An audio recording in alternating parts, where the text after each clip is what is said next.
सुप्रभातम। आजिर पंचांग ओ अमृत वचन। शुभ सकाळ। आज दिनर पंचांग।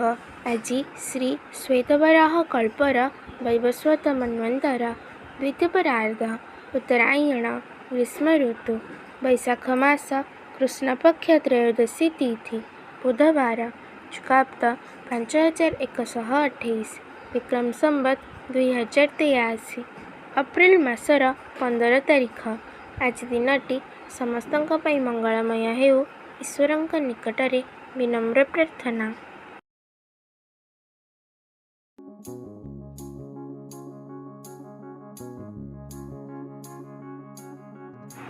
जेतेबेले बेल मिलुछि हरिंक नाम गुणगान कर।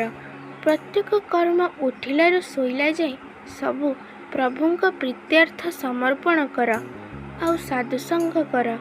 यह करू करू अवश्य प्रभुंक कृपा अनुभव करिब।